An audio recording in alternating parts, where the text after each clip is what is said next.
All right, I'm going to tell you quickly my story, the story of my life, and this has to do with the Apostles' teaching in that this is how the Apostles' teaching might be interpreted subjectively. Now, in other words, this is my experience with the Apostles' teaching. It's kind of an engaging story, I think, but as soon as I tell you this story, I want to tell you this is the story of how my life changed.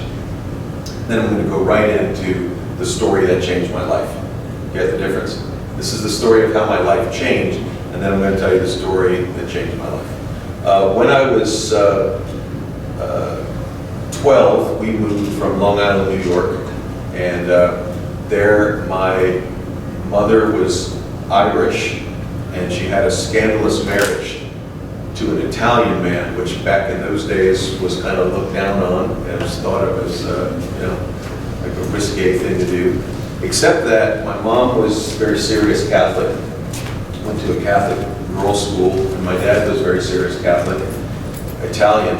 And so being a child of an Italian father and an Irish mother, I was genetically predisposed to Catholicism, and I came right out of the womb Catholic.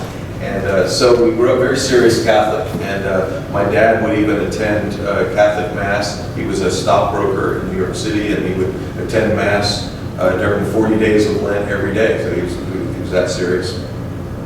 Somehow in New York they got involved in the charismatic renewal movement within the Catholic Church, and that became very serious to them. And when we moved to Florida, they began to search out a Catholic church that honored that, and so that we went to a Catholic church in Stewart, which is 2 hours north of here. That's where I grew up. And around that time, when we moved from New York, I was really out of place. I felt disoriented. It was kind of like moving from another country. I didn't know anything about Southern accents. Everyone in Stewart spoke with a Southern accent. I had to continuously ask people, excuse me, I just didn't know what they were saying. Their accents were so strong. They used different phrases that I used. I had really long hair, really pale skin, and I talked with a New York accent. So that was different, and I felt just out of place, and frankly, if I could be honest, I felt fearful. And I moved from an all-white school to a school that was probably half black and half white. I moved from an elementary school in New York to what's called a middle school. We didn't even have middle schools in New York. That felt different. I had a locker. Everything just was disorienting to me. And so I looked for some friends that could offer me some support and protection. And I found the easiest friends to make were troublemakers, because they were just, misery loves company, I guess. And so I threw in immediately with a bunch of troublemakers, and I started getting a lot of trouble. Also, the education in New York was a lot more advanced at that point than Florida. And so I was kind of coasting and getting in trouble. And then I graduated middle school and went to Martin County High School, only school in the entire county, 5,400 students in one high school. And so easy to fall to the cracks. I continued to get in more and more trouble.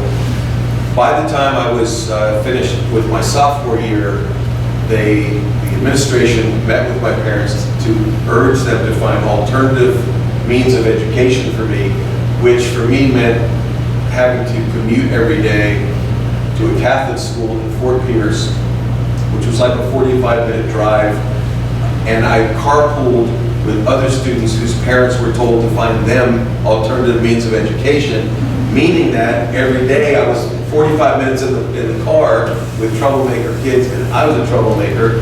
Then I met a girl in my junior year, and I started dating this girl. My parents were concerned about that. My dad actually had a meeting with me to say, play the field, son. Don't settle down with one girl. He didn't want me to get too serious with her.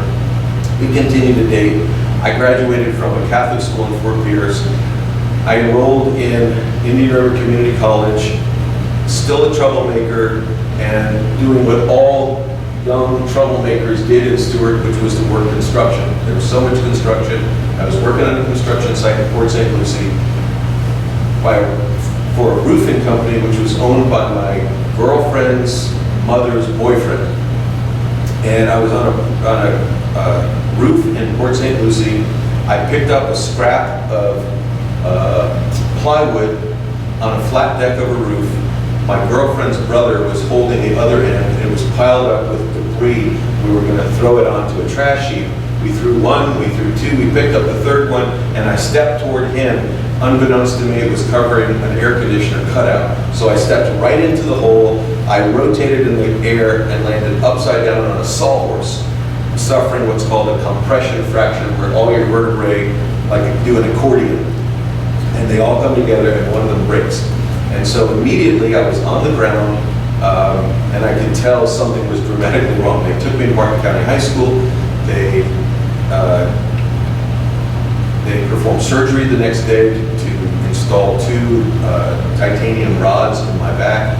And then my parents showed up at the hospital, and they were praying for me. They were very serious Christians. And by this time they had left the Catholic Church, enjoyed the charismatic church, and very serious, always praying for me. I was the elder's son who was the troublemaker, and all the church was praying for me all the time. And then in the hospital, after this surgery, and after starting to think I might actually be in a permanent condition, I started to fret. And I had all these friends that I had traded my integrity for in order to have their support and friendship. And frankly, I was afraid of losing all my friends. They came to the hospital room. It was in the summer, and everyone, was living in a beach town with a bunch of skateboarders and punk rockers and surfers, and they would all come to my room to say hello, and then they would all go out because it was the summertime. And when they left, I would have a hard time falling asleep, and I was just thinking about serious things about my life and about God. And they were giving me the biggest, elephant tranquilizer drugs you could use. Demerol, Dilaudid, and all these really high-power painkillers, but they were not putting me to sleep. And I started to stay up later and later at night, 2:30, 3 o'clock, and just laying there. And they were increasing the pain dosage. I finally got pneumonia. Every time someone would come into my room, I'd say, hey Luke, would you turn down that air a little bit for me? It's really hot in here, don't you think? And Luke would say, not really, it's like an icebox in here. But I was in this kinetic rest table that rocked back and forth very slowly, and it just felt like an oven, because I was on these painkillers. Then I had internal bleeding from what they call a stress ulcer, and because I was stressing out so badly about my situation and about my physical condition and really about my spiritual condition, I started to pass blood, and so much so that the nurse came in and started to hang bags of blood. I was, what's that all about? I was losing that much blood. And then one night, I was so troubled about my spiritual condition, and I literally thought the bed, I had this vision on Demerol of the bed going all the way like this, and then I would just slide off the bed, the floor would open, and the flames of hell would come up and just drag me down. All this selfishness in which I had lived over these years just came back on me like a weight. And in the middle of the night, in that state, I was able to reach the phone, and this trimline phone, and call 283-3113. And after 100 rings or more, it just kept ringing and ringing and ringing and ringing. I heard on the other end, buddy, and it was my dad. He knew it was me calling in the middle of the night. And I explained, I know you and Mom know Dad, know God. I don't, and I need you to come and explain some things. When they came to the hospital, I was in the middle of a nervous breakdown. I was just a complete wreck. And I was just clear that God was going to take out all of my sin on me, and that I was going to suffer for it and pay the price for it. And my dad came and talked to me in the middle of the night. He and my mom were somehow admitted to Martin Memorial Hospital at 3 o'clock in the morning. and they explained the gospel to me. And in a very simple way, I was confessing my sins to them to the point where my dad had to say, enough. My mom was going, like, really? That's what you were involved in? And my dad, the words of the prodigal son came in. Like, he kissed him repeatedly. Like, it's like the son was confessing his sins to the point where the father said, no mas, enough. And my dad explained that story to me. I believed it, and I fell asleep.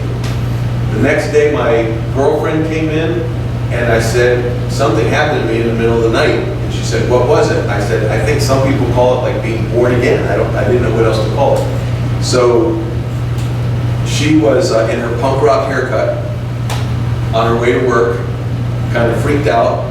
And then the insurance company, Workers' Comp, sent me by Learjet from Stuart, Florida, Denver, Colorado, and put me in Craig Regional Spinal Cord Center, and they brought my girlfriend along, and they actually rented her an apartment so that she could be there with me. And we went through the whole rehab thing together. I was reading the Bible all the time. She thought I had, snapped, and we came back to Florida. We finished community college. She wanted to go to Gainesville to go to school. I didn't want to go to Gainesville. I just associated that with like the party life. And so I convinced her to go to USF in Tampa. And I went to an Assemblies of God college in Lakeland, Florida. At the end of one semester, I got totally ensconced in this like hippie church that I was involved in. She got totally ensconced in like sorority life. And we just met together and kind of cried together to say, we can't be together because you're not going to become a Christian and I'm not going to stop being a Christian. A couple of years later, she moved to California, and then I knew that I had seen the last of her because I knew she wasn't going to become a Christian in California because, California. So on a job interview in California, this woman was interviewing her and said, I know I'm not supposed to talk about this, but you seem like you really do well at the church that I attend. Would you be willing to attend with me? She went to church. She started to become part of their young adults group. Everybody assumed she was a Christian because she was such like a good girl.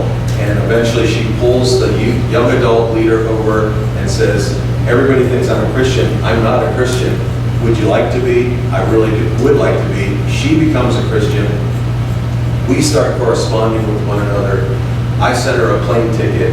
She flew to Lakeland, and I put a ring on it and asked her if she would marry me, and she didn't. So instead, I married Missy. No, just kidding. That was Missy. This whole story is about Missy. So Missy said yes. I fooled her into marrying me, and then we went off to seminary together. She went to the undergrad at the same college, got a biblical studies degree. I went to Columbia Seminary in South Carolina. An MDiv. I met a really amazing professor there who taught New Testament theology and Greek. And at the end of my first semester, I was so disappointed that he met with the class to say I'm leaving seminary and going to South Florida to pastor St. Andrew's Presbyterian Church. When we graduated, we were going to go to France to work with Muslims, North African refugees, but our denominational mission board said we needed 5 years of stateside experience. So I called this professor up in Florida, 2 hours south of where I grew up, and asked if he could give me a summer job. They did. God really prospered our ministry during that summer. They brought us on full time. We were going to work for 5 years, and then we were going to go to the mission field. At the end of my 4th year, right as we were going to start fundraising, the pastor said, I'm leaving, going to Colorado Springs to start Knox Seminary West. We need you to stay put for a couple of years just to keep some continuity. During those couple of years, the congregation came to me and said, would you become our pastor? And so we really prayed about it and felt like God was redirecting what we thought was His will. His will didn't change. We just thought we got it wrong. And so we became the senior pastor here. That was 1994. Along the way, we adopted 3 kids. Hannah is our oldest. Hannah has a little baby now, and she lives with us. The baby is 2 years old. Owen is his name.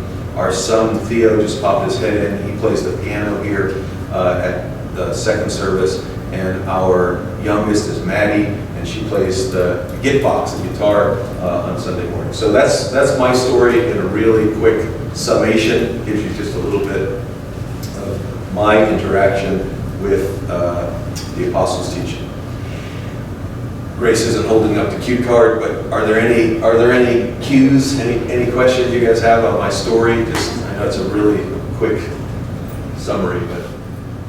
How did you go from an Assemblies of God undergrad to, I'm guessing, which was a Reformed seminary? Was it? Yeah, I actually went to, by the time I left the Pentecostal school, I was no longer Pentecostal, so they had me coming in, but they lost me going out, because I was able to study it. I just didn't really see their position in the Bible, even though they taught it. But so then I was attending a non-denominational church that was kind of gravitating.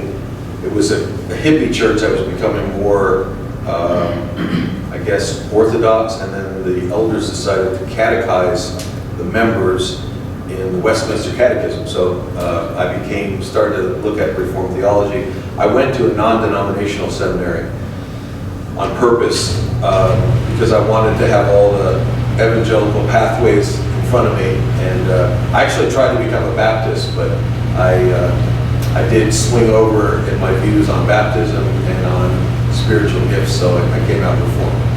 I went in with another elder from our church. He came out Baptist, and I came out Presbyterian, so I guess it was a good situation. All right, let me jump in now and talk about the story that changed my life in a little bit more in-depth way. We'll talk about it this week, and then God willing, we'll come back next week and talk a little bit more about the story. It is the summation of the apostles' teaching, and the summation of the apostles' teaching in one word is gospel. Gospel just simply means good news. When people look back on the derivation of the word, euangelion, it is found in the Old Testament, the Greek version of the Old Testament, and it's found in ancient Greek literature. Oftentimes it was used of a runner at a battle. So this runner might be on the front lines of the battle, and he would see the battle going both ways. The enemy is beating us, we're beating the enemy's beating us, and we go back and forth. And finally, when the tables turned, and it was a certainty that my army was going to win the battle, the runner would be dispatched, and he would run to the city in order to say, fear not, we're not going to be taken captive, but instead we're going to win. Euangelion. It was news of a victory that was fought and won. So I want to tell you a little bit about the gospel. And I want to start, and if you want to follow along, you can look at the pictures on pages 3 and 4. So I'm going to kind of use that as a framework. Right at the bottom it says 3 and 4. You can see the pictures there.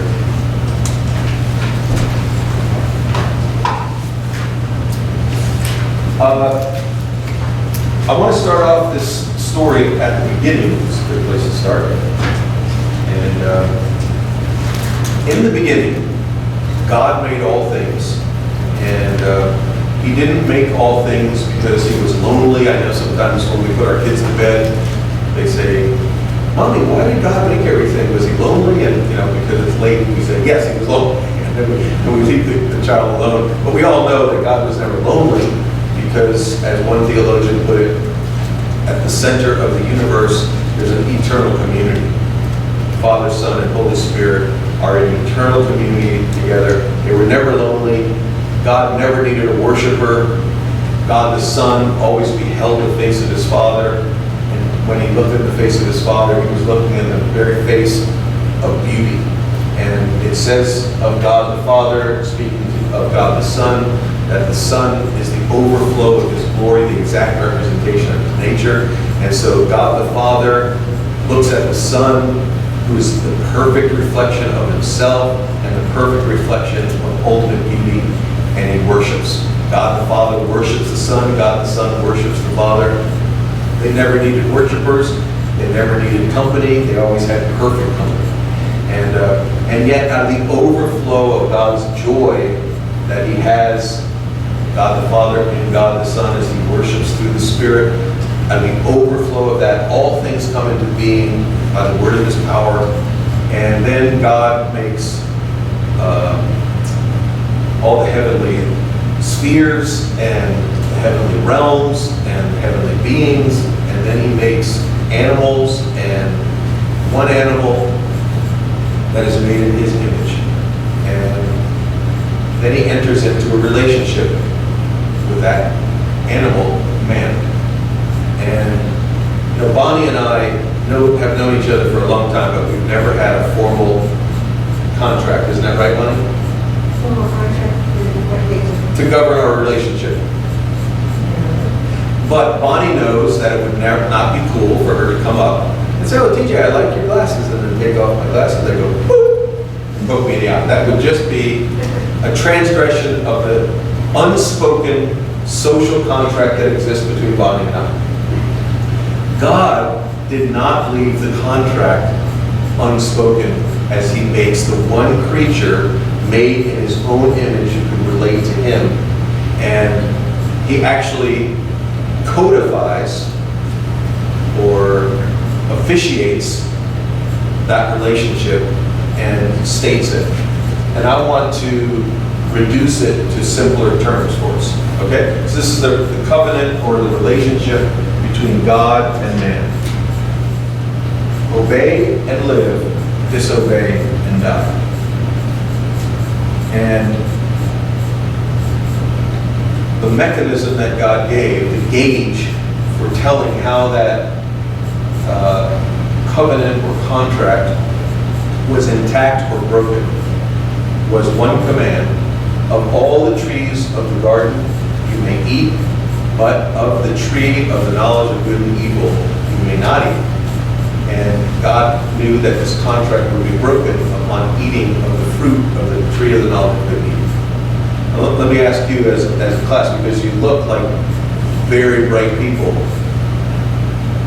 Did Adam stay in the obey and live category? In other words, was the covenant kept? Good. Secondly, how many times did the covenant have to be broken for it to be considered broken and for Adam to go to the first tier to the second? Tell me to say one. Does anyone disagree with that? Fair enough. Once. And I remember one member of our class, that was the thing that cracked the case for him. When he realized that Adam was rejected from the presence of God for one breach of the contract, it completely changed his view of the way that he thought of himself. He always thought of himself as a relatively good person who was probably still in the obey and live category until he realized Adam was rejected from the presence of God in the garden for one breach of the contract. One time the contract was broken and Adam was out. He was no longer in the obey and live category. He was in the disobey and die category. And then Adam serves as a representative person. In other words, when Adam obeyed or disobeyed, he did that on behalf of the people he was representing.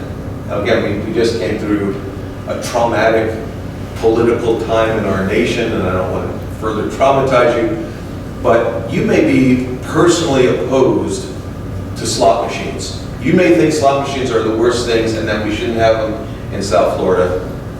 But if your representative in Tallahassee votes for slot machines, it's basically like you yourself have voted for slot machines. That's how representation works. And when the Bible says we were in Adam, Adam was deciding for us.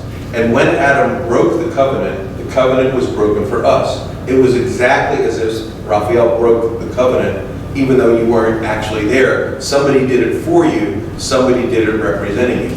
So that we are all born with one smudge on our record. We literally come right out of the womb with one smudge on our record. And and that smudge is Adam's sin. Adam's sin is accounted or attributed or reckoned or imputed to us. All right, we didn't do it, but somehow we were in Adam. And Adam serves as a representative person.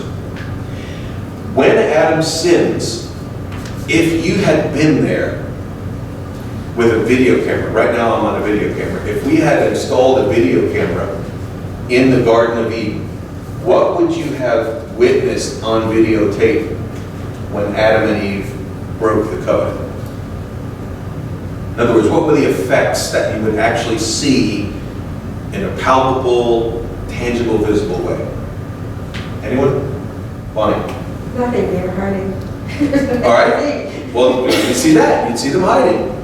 All right. Anyone else? I don't know if it's true or not, but like in my mind, when we are in disobedience, we have that sense of guiltiness and shame. Yes. So apparently, like, I feel like, oh, my eyes were open and now I see you, but I see you in a way that I didn't used to see before. Right. So it was kind of scary, like, oops, Yeah. uh-oh, I messed up, you know? Right. I think that's kind of like shock that we have. So Yes. I picture it. Perfect. It says their eyes were open, and Adam recognized something about himself, and Adam recognized something about Eve. That is, they were naked, and they felt, whereas before they hadn't felt it, now they do feel shame. And so, as Bonnie says, they felt shame not only in front of one another, which they try to address by an agricultural product. Remember? Fig leaves, all right? They cover themselves with fig leaves, they run, they hide, they cover, and then if that video camera had sound on it, you would have also heard them blaming. In fact, it's going to be in the sermon today when Saul tells the people, or tells Samuel, it was the people that wanted me to disobey, and that's why I did. And basically the same thing, Adam, it was the woman. And come to think of it, the woman you gave him. So ultimately, Adam blames his own sin on God. And the great irony of the Bible, this will give you a little foreshadowing. The great irony of the Bible is that in the end, God actually takes responsibility for the sin. Even though it wasn't his responsibility to take, he takes it because of his grace. So God gets blamed for sin, and God actually takes the blame at the very end of time. All right? All right, so again, they run, hide, cover, and blame. Now, I'm kind of lingering on this because this was way before Sigmund Freud, and so extremely insightful about how sin and shame works. And the example that I always use, it's the reason why Kathy's heard it so many times, she will never drive with me in a car. The illustration I want to use of this is when I'm driving, the lines for me between driving and competition has always been a very fine line, you know. So when I drive, I want to get there first. And so when Missy's sitting with me in the car, and Missy's a very laid-back person, a very laid-back driver, and I kind of notice out of the corner of my eye, my peripheral vision, that Missy's posture changes the longer we drive. Sometimes it doesn't take, we only have to be out of my street before the posture changes, but she'll go from this posture to this posture where she's putting her hand on the side of the car, and then she is bracing herself fully, all right, as I drive. And then she'll call me on it, right? So she'll say, TJ! She holds her tongue as long as she can, but then she says, TJ, are you trying to get in that guy's trunk in front of you? And what do I say immediately? You're right, honey, I'm driving too fast, right? No. Whenever you get caught, and this is my point, whenever you get caught doing something wrong, could be even, not even a sin, could just be a social faux pas. Your socks don't match or whatever it is. Whenever you get caught, your automatic instinct, just like a reflex, I mean, it just happens automatically, is that you run, hide, cover, and blame. So I'll say things like, well, why is this 35-mile-an-hour speed limit? I'm only going about that. Meanwhile, I know I'm going 45 or 50, right? And so I'll blame it on someone else. I'll blame it on the civic engineers who put the wrong speed limit on this particular road. Or I'll say something like, well, obviously this guy's texting. Blame it on him. He's not paying attention. And then there's one time when I said, well, if you wouldn't take so long getting ready. And the reason I bring that up is because that's how I ended up in a wheelchair. No, just kidding. But I've only used that once. You can only use that one once. But you know what you do? Whenever you get caught doing something wrong, you instinctively, automatically, reflexively run, hide, cover, and blame. That's exactly what Adam and Eve did. Still, they were expelled from the garden because God saw through all of their excuses and they were out. And then, watching my time very carefully here, I'm just going to be really quick here and then we'll pick up on this next week. God knew that I would constantly struggle with this. And I would constantly try to find ways where I could tell myself I was probably still in that category. The way I would do it, and Phil's going to actually talk about it in the sermon today, was chiefly through the mechanism of comparison. So I would always be able to find someone who I thought was worse than I was. And I would compare myself to that person. Like, I learned recently 2 girls stabbed a security guard in a shoe store in the Chicagoland area recently, who required the girls to wear masks, and they snapped, and they came at him, and they stabbed him. And I can look at those 2 women and say, see, those are the women who are in the disobey and die category. I'm probably in the obey and live category, because I would never stab a security guard in a shoe store.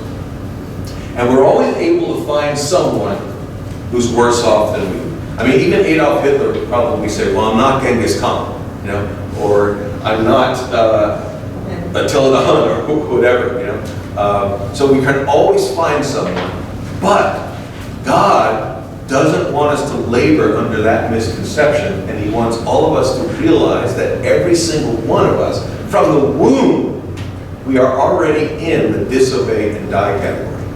Just to help us, God gives us an instrument to measure our obedience or disobedience, and that instrument is called the law. Does anyone know where the moral law of the Bible is summarized? The 10 Commandments, right? Exodus 20, Deuteronomy chapter 5. All the law screams to me. Whenever I compare myself, I would never stab a security guard. The law screams to me that I am still a sinner. Next week, if you don't have the law memorized, the 10 Commandments, I'm going to give you a really easy way to memorize the 10 Commandments.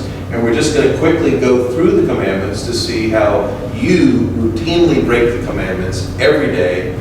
And the truth is, about my own life, usually I'm breaking the first commandment before I even get out of bed. All right, so we'll talk about that next week, and we'll try to come to that place of healthy despair next week. So we look away from the law and look toward another source of righteousness that can put the egg back in the shell. All right, so we'll talk about that next week.